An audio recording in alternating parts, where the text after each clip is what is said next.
My name is Gwen Olson, and I am the author of Confessions of an RX Drug Pusher. I'm a 15-year veteran of the pharmaceutical industry, and I left in the year 2000. And what I would like to do today is I would like to dispel the myth that the pharmaceutical industry is in the business of health and healing. Because in fact, what the pharmaceutical industry is in the business of doing is disease maintenance and symptoms management. They are not in the business to cure cancer, to cure Alzheimer's, to cure heart disease, because if they were, they would be in the business of putting themselves out of business, and that in fact doesn't make sense. I don't want people thinking that I am a conspiracy theorist, because in fact there is no theory behind what I'm telling you. It's all provable.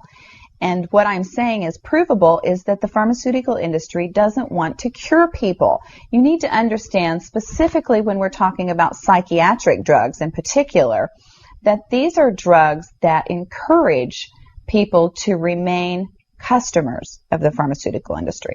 In fact, you will be told if you're given a drug such as an anxiolytic or an antidepressant or an antipsychotic drug that you may be on the drug for the rest of your life. And very frequently people find that they are on the drugs for a very long period of time, if not permanently, because they're almost impossible to get off of. Some of them can have very serious withdrawal symptoms, and most of them can have extremely serious withdrawal symptoms if they're stopped cold turkey, but some people even experience withdrawal symptoms when they try to titrate or they try to eliminate the drug little by little, day after day.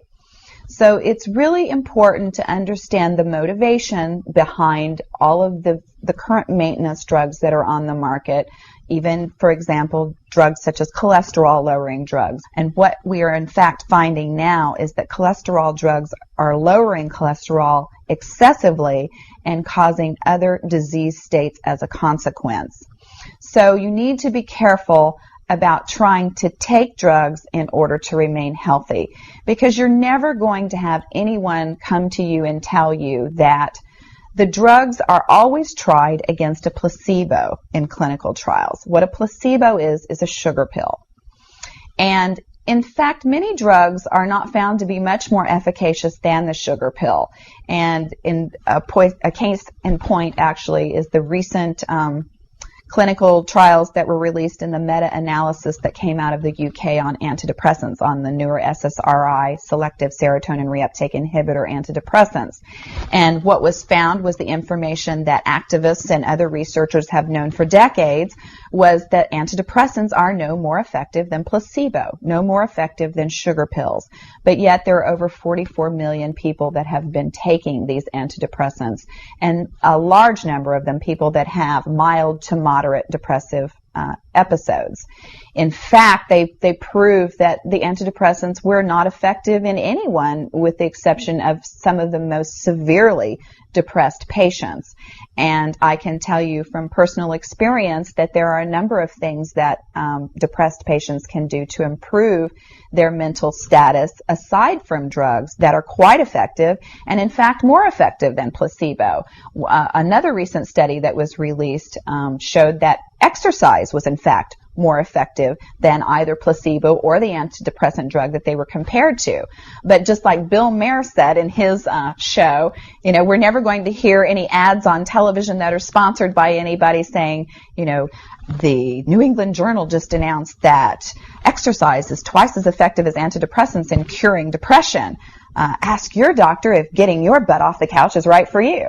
You're never going to get that kind of good information, fair, balanced information, as long as pharma is funding the major TV stations, the advertising that supports those television stations, the major journals, and all of the advertising that supports the major journals.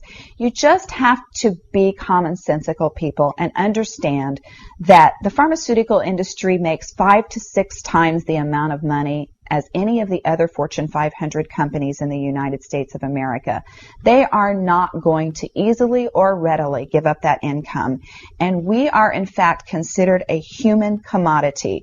Our loved ones, our children, our elderly are considered cash cows that are preyed upon by pharmaceutical reps such as myself, who are encouraged to go in and build market shares without thinking about the consequences to patients, without knowing the misinformation that they are distributing, without being aware that the clinical data has been contrived, or that the patient populations have been cherry-picked, or that the side effects have been minimized and reported in such a manner that it doesn't present the information correctly.